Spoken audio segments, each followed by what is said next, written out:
Indonesia ada opsi pertandingannya dilakukan khusus Israel, bukan di Indonesia, kan sempat ada opsi katanya itu. Singapura atau ada syarat-syarat tertentu yang melekat ke Israel, misalnya nggak pakai atribut atau pakai apa, itu kan sempat ada tuh usulan-usulan seperti itu yang mungkin saja tidak bisa dipenuhi ya. Tetapi upaya untuk mencari solusi, upaya untuk cari jalan keluar memang harus diusahakan. Gagalnya Indonesia menjadi tuan rumah Piala Dunia U20 berbuntut panjang. Banyak masyarakat Indonesia menyalahkan politisi yang menolak kehadiran Israel pada Piala Dunia U20. Memang, sepak bola merupakan olahraga hiburan yang bebas dinikmati siapapun. Tapi di Palestina, sepak bola tidak sekedar menjadi pertandingan, tapi juga sasaran kekerasan dan teror dari penjajahan Israel. Ironisnya, tanah air Palestina bukan tempat yang tepat untuk mendapatkan keadilan dari FIFA. Masih belum hilang dari ingatan menjelang akhir Desember 2022, di saat dunia baru menikmati lambaian bendera Palestina oleh pemain Maroko di Qatar. Pasukan Israel menembak mati pesepak bola Palestina berusia 23 tahun, Ahmad Atef Daragama. Peristiwa itu terjadi saat pasukan penjajah menyerang kota Nablus di wilayah pendudukan tepi barat. Daragama tewas oleh pasukan Israel ketika warga Palestina turun ke jalan menghadapi serangan pemukiman Yahudi yang dilindungi tentara ke situs religi makam Nabi Yusuf. Sementara seluruh dunia masih menikmati kemeriahan Piala Dunia 2022 yang luar biasa dan bersiap untuk merayakan musim dan menyambut tahun baru, sepak bola Palestina telah berduka oleh pembunuhan terhadap salah satu pemain sepak bolanya. Daragama adalah seorang pemain sepak bola profesional yang bermain sebagai gelandang serang di klub Sakofi Tulkar. Di klubnya, Daragama adalah pemain bintang. Ia menjadi pencetak gol terbanyak bagi Sakofi Tulkam di Westbank Premier Liga dengan 6 gol. Ahmad Rajub yang merupakan rekan Daragama menetap kematiannya sebagai hari yang menyedihkan bagi olahraga Palestina. Impian dan harapan bintang sepak bola Palestina itu telah direnggut oleh kependudukan yang rasis dan fasis. Sakofi Tulkam memberikan penghormatan kepada pesepak bola tersebut dalam sebuah unggahan Facebook.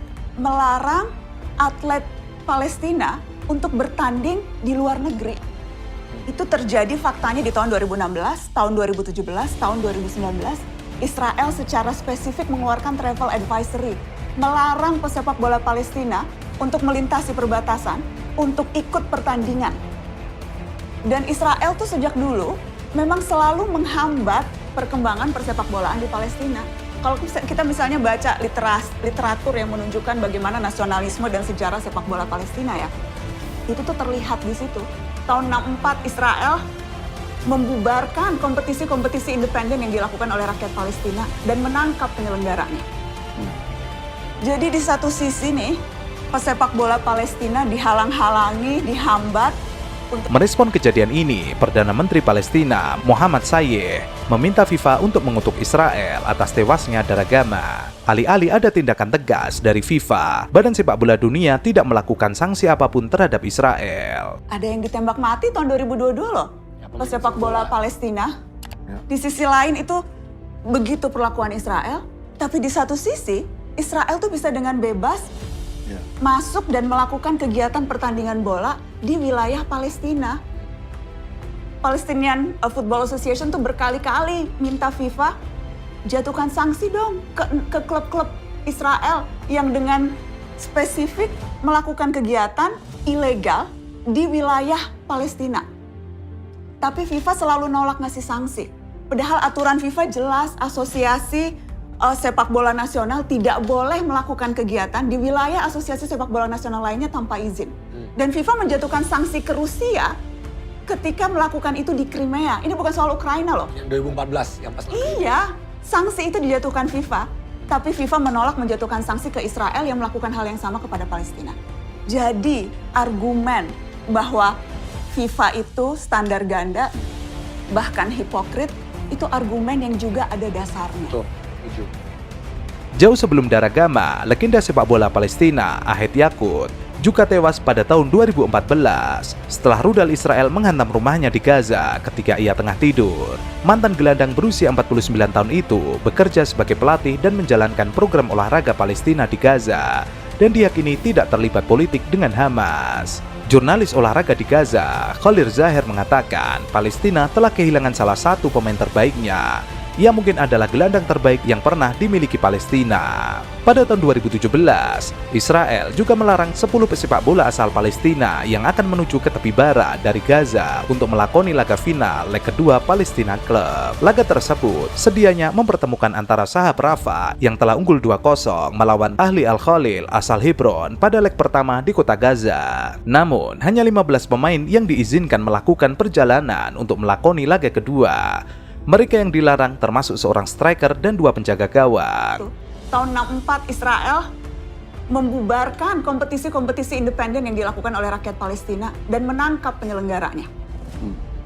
Jadi di satu sisi nih, pesepak bola Palestina dihalang-halangi, dihambat untuk... Meski persepak bolaan Palestina mendapatkan hambatan dan teror, kondisi itu sangat kontras dengan keseharian para pesepak bola Israel yang bebas memasuki tanah Palestina secara ilegal. PFA berulang kali meminta FIFA menindak 6 klub Israel yang berbasis di wilayah pendudukan tepi barat. PFA mengatakan tindakan tersebut bertentangan dengan undang-undang FIFA yang menyatakan bahwa tim negara anggota tidak dapat memainkan pertandingan di wilayah asosiasi lain tanpa izin. Mereka menunjuk pada larangan yang dikeluarkan Asosiasi Sepak Bola Eropa yang melarang tim dari Crimea bermain di Liga Rusia sesudah negara itu menduduki semenanjung Crimea pada tahun 2014 lalu. Padahal aturan FIFA jelas, asosiasi sepak bola nasional tidak boleh melakukan kegiatan di wilayah asosiasi sepak bola nasional lainnya tanpa izin. Dan FIFA menjatuhkan sanksi ke Rusia ketika melakukan itu di Crimea. Ini bukan soal Ukraina loh. Yang 2014 yang pas. Iya, sanksi itu dijatuhkan FIFA. Tapi FIFA menolak menjatuhkan sanksi ke Israel yang melakukan hal yang sama kepada Palestina.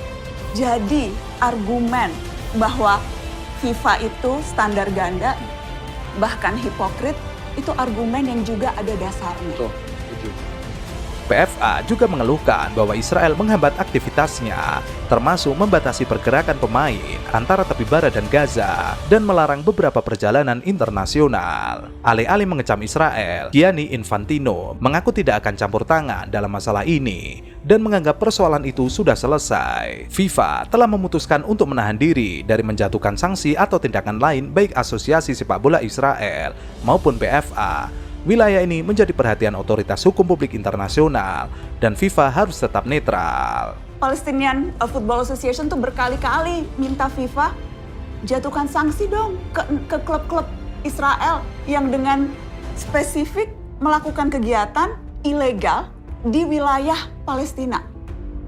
Tapi FIFA selalu nolak ngasih sanksi. Editorial teman-teman pandit football yang bilang negara harus menyelesaikan apa yang sudah mereka mulai. Jadi memang harus dicari jalan keluar nih sekarang nih. Opsinya nih harus ada. Apakah misalnya dengan melobi agar ada syarat-syarat tertentu yang diberikan, kalaupun Israel akhirnya bisa ikut Indonesia, ada opsi pertandingannya dilakukan khusus Israel bukan di Indonesia, kan sempat ada opsi seperti itu. Atau ada syarat-syarat tertentu yang melekat ke Israel, misalnya nggak pakai atribut atau pakai apa, itu kan sempat ada tuh usulan-usulan seperti itu yang mungkin saja tidak bisa dipenuhi. Tetapi upaya untuk mencari solusi, upaya untuk cari jalan keluar memang harus diusahakan.